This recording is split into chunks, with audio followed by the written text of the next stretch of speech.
भाग 86 भाग 86।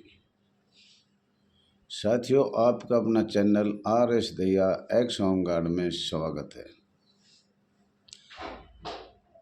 साथियों, आज हम बात करेंगे, अगस्त आ रहा है, जो 11 अगस्त को कुछ हमारे काले कानून समाप्त किए गए थे, कुछ शेष बच गए। तो जो शेष बचे हैं उनके बारे में बताएंगे। और साथियों, छोटा मोबाइल है, मैं छोटा ही आदमी हूँ। 85 और 86 दोनों वीडियो साथ पढ़ने की कोशिश करो, सुनने की कोशिश करो, और इसको ज़्यादा से ज़्यादा लाइक करें। आपके लिए ही ये लड़ाई लड़ी जा रही है और आपको ये बताएंगे अगर किस तरह क्या था। लेकिन ये मैंने पहले बताया था, लेकिन वो वीडियो लंबी बन गई, वो कट गई, अब दोबारा मेहनत करनी पड़ रही है। तो हम कहना चाह रहे हैं, और 11 अगस्त आपके लिए बड़ी महत्वपूर्ण थी। और वो 11 अगस्त काले जितने कानून थे जो हमारे सनस्ता नगर सैनिक होमगार्ड जवान में थे, वो सब खत्म किए गए और उनके बारे में पहले में कुछ बताया। लेकिन जो शेष छोड़ा है वो छोड़ा है, आपको बताया था। दिनांक 17 मार्च 1941 का राजपत्र भारत का संशोधन किया जा रहा है या नहीं, ये सरकार से जानकारी लिया जाएगा। एवं ये संस्था गृह रक्षा बल होमगार्ड, ये अंग्रेजों ने ब्रिटिश के कानून, ब्रिटिश सरकार को जो पार्लियामेंट में पास किए थे, वो 31 दिसंबर 1945 में बंद कर दिया था। ये भंग कर दिया था, ये संस्था ही भंग कर दिया था। अगले अंग्रेज तो छोड़ गए भारत, लेकिन अपनी पुलिस, अपने कानून नियम यहीं छोड़ गए। और ये कैसे छोड़े? नेता सुभाष चंद्र बोस की वजह से छोड़े। अखिल भारतीय कांग्रेस, माननीय पंडित जवाहरलाल नेहरू जी और अंग्रेज ब्रिटिश सरकार के यूनाइटेड किंगडम, ये आपस में मिले हुए थे, तालमेल था। तो अब उसकी चर्चा तो मैं नहीं करूँगा, फिर कभी करेंगे। तो उसके बाद अब आपको मोटा मोटी मैं बता रहा हूँ, 1946 से 1950 तक जो भी अंग्रेजों का कानून है, वो सीधी भाषा में बताना चाह रहा हूँ, उन पर संशोधन करवाने के लिए all India home guard welfare association register number 34,987 वचनबद्ध है।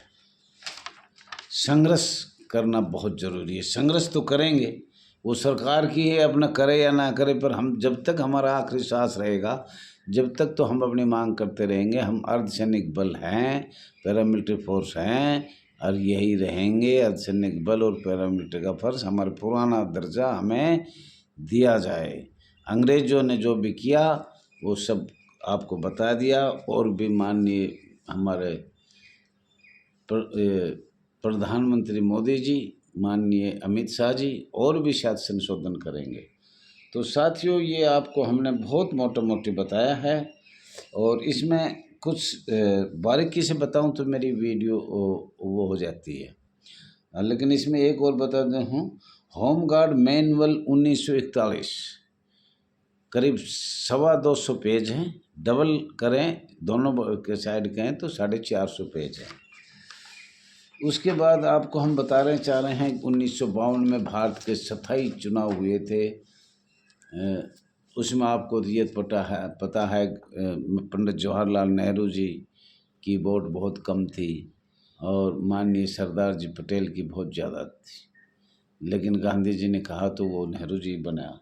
तो 1952 में हमारा सबसे पहले विधान सत्र चला था, और उस विधान सत्र में आपके साथ जो 14 मई 1953 में हुआ, वो यही हुआ था। पहले लिख दिया जाता है, ये अधिसूचना जब से लागू होगी, जब से सरकार करेगी।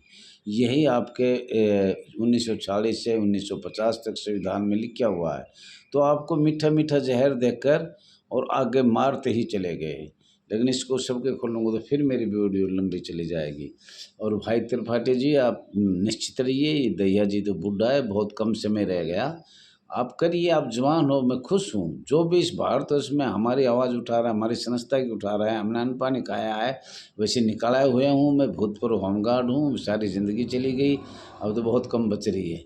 आप लोग सब सहयोग करिए, सब्सक्राइब करिए, एक दूसरे को भेजिए, नहीं पता वो पूछिए। बाकी एक ही आदमी को बताया जाता है, अभी बहुत से नाराज़ हो रहे हैं। हर आदमी 6 लाख को मैं किस किस को बताऊंगा। कुछ तो खाने पीने के चक्कर में है कि भाई गवर्नमेंट से खा लें, कमांडेंट से खा लें, उनकी दलाली कर ले, तो बहुत से ये हमारे पास आता रहता है। सबसे मोटी बात 1942 की भी बताएंगे, 1943-44 की बताएंगे, और 1950 की तो आप बता ही रहे हैं। 53 की आपको बता दिया है। 1954 में भी आपका एक फैसला हुआ है। फैसला क्या हुआ है? आप पे कोई आदेश लागू किया गया है। 1955 में भी किया है, 1956 में भी किया है, 1958 में भी किया है, और 1959 में जाकर आपको ये पता लगेगा अगवे ये 11 अगस्त को जो ख़त्म किया गया है, ये आपको 1959 में है, जिसका नोटिफिकेशन या वो दस्तावेज दिल्ली वालों के पास नहीं है, और है तो समझ नहीं पा रहे। मैं तो यही कहूँगा, जो ये इतना बड़ा काम हुआ है, ये हमारी संस्था को ज़्यादा फायदा हुआ तो सबको, पूरे हिंदुस्तान को, और हमारी संस्था को ज़्यादा हुआ है। तो 1960, 1959, 1960 और 1961। अब ये थोड़ा सा ध्यान कर लो, आईपीसी पुलिस एक्ट 1862 में बनाया गया था, और उनकी 100 साल कब हुई? हमेशा कोई भी कानून बने तो 100 साल में संशोधन कुछ उस पर बदलना पड़ता है। ये एक समझो बदला ही जाता है 100 साल तक कोई ना कोई। जैसे हमारी लोकसभा सांसद 1921 में बनी थी, तो 1922 में 21-22 में ये नहीं बना दी गई, तो कुछ ना कुछ में तब्दीली करनी पड़ती है। तो वो पुलिस एक्ट 1861 वाला था, वो उठाया के 1962 में आपको पूरे लगा दिया। 1962 के बाद आप नए अर्धसैनिक बल हो, नए पैरामिलिट्री फोर्स हो, पूरे भारत में बिल्कुल एकदम समाप्त। तो इसमें बोलना तो मैंने काफ़ी है, पर इसमें जल्दी जल्दी मेरा मीटर भी चल रहा है, तो बहुत जल्दी बता रहा हूँ। 1963 में आपकी पेंशन बंद किया गया। 1964 में महामहिम राष्ट्रपति द्वारा रिपब्लिक डे में आप ज्वाइंट किए गए, मतलब रखे गए, या पब्लिक सर्वेंट बनाए गए, जन जन पे लगाए कानून, उसको कैसे भी समझा जाए, वो भी अंग्रेजों का कानून था। 1965 तो आपको याद है, 1965 मॉडल होमगार्ड बिल बना, मॉडल होमगार्ड एक्ट बना, और 1966 में CCA 1966 बना, 1967 में CCA 1967 बना, और आके 1968 में आपको बिल्कुल बिल्कुल जो अंग्रेज चाहते थे वही कर दिया। जो कुछ बाप ने किया, बचा कुचा बेटे ने किया। तो पहले तो अंग्रेजों से माननीय पंडित जवाहरलाल नेहरू जी अंग्रेजों से मिले हुए थे, लेकिन उसका 64 में करते करते 64 तक तो महामहिम राष्ट्रपति ने उसकी मानी और कर दिया, लेकिन बच गया अब 3-4 साल और। वो हमारे माननीय श्रीमती इंदिरा गांधी प्रधानमंत्री थी, स्वर्गीय श्रीमती इंदिरा गांधी जी प्रधानमंत्री थे, उसने पूरा कर दिया। अब हमारे पास सिवाय भारतीय जनता पार्टी के सिवाय कोई नहीं था। लंबे समय तक कांग्रेस चली, और लेकिन उस पर किसी ने कोई आवाज़ नहीं उठाई। वो कानून बन गया, पूरे भारत में लागू हो गया। तो मैं साथियों यही कहना चाहता हूँ। ऊपर से फिर मेरी घंटी बज रही है, टाइम हो रहा है। अब जो लोग हमारे शहीद हुए हैं, 2 हरियाणा में हुआ है, एक मिर्ज़ापुर में हुआ है, एक गोंडा में हुआ है, इनको हम सरकार से प्रार्थना करते हैं, अब एक इनके परिवार को सरकारी नौकरी मिलनी चाहिए, कम से कम 50 लाख रुपए इनको मिलने चाहिए। जो पुलिस फोर्स को अधिकार है वही अधिकार मिलना चाहिए, वही पैसे मिलने चाहिए। और जो भी कानून बना हुआ है रेडी, पहल का है, अभी ताज़ा भी बन रहा है, उसके आधार पर सभी आर्थिक सहायता, और हम इसके बारे में आगे भी मैं बताऊंगा। कुछ किसी कमांडेंट ने लिखा है मेरे पास, कि भाई दाह संस्कार में कितने मिलने चाहिए, उसके बाद कितने मिलने चाहिए, इनके पास और भी फंड है, ये इसके अलावा कुछ फंड होता है, इनके कोष में पैसे होते वो नहीं मिले। तो साथियों, ज़्यादा ना कहते हुए मैं तो बार बार यही कहूँगा, भाई प्रदीप की मदद करो और मेरी भी करो। और ये सब बात आपको कभी आपके ट्विटर पर आऊँगा तो सब अलग अलग बताऊँगा। और हम तो अब टाइम भी बहुत कम बच गया साथियों, और कहना कुछ जाते हैं लेकिन हमारा मोबाइल छोटा है, वो इतनी बात कैसे वो होता है, पहले जो कही थी वो भूल भी जाते हैं। और सभी साथियों से कोई गलती हो तो क्षमा चाहता हूँ। दस्तावेज में सबको तो नहीं दे पाऊँगा, वो भाई बार बार चिल्ला रहा है कि आप कह रहे थे तो 6 लाख मांगे, नहीं दूँगा। हाँ, प्रदेश में एक आदमी को दे सकता हूँ, उससे लीजिए, बस इतनी ही मैं कर सकता हूँ। तो आपसे मेरा निवेदन है प्रदीप भाई, कोई हमारे से गलती हुई तो क्षमा चाहते हैं। आप इसका बहुत अच्छी तरह से पूरे भारत में प्रचार करिए।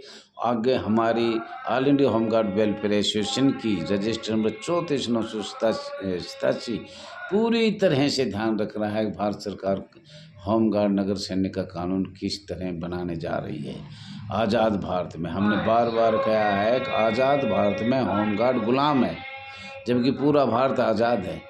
आज़ाद तो नहीं था, सारे ब्रिटिश सरकार के कानून लगे हुए थे, यूनाइटेड किंगडम के कानून लगे हुए थे, फिर भी आज़ाद कहते हुए 1947 से आज 75 साल तक आज़ाद भारत में नगर सैनिक होमगार्ड गुलाम, और ये सारा रिकॉर्ड हमने भारत सरकार को भेज रखा है।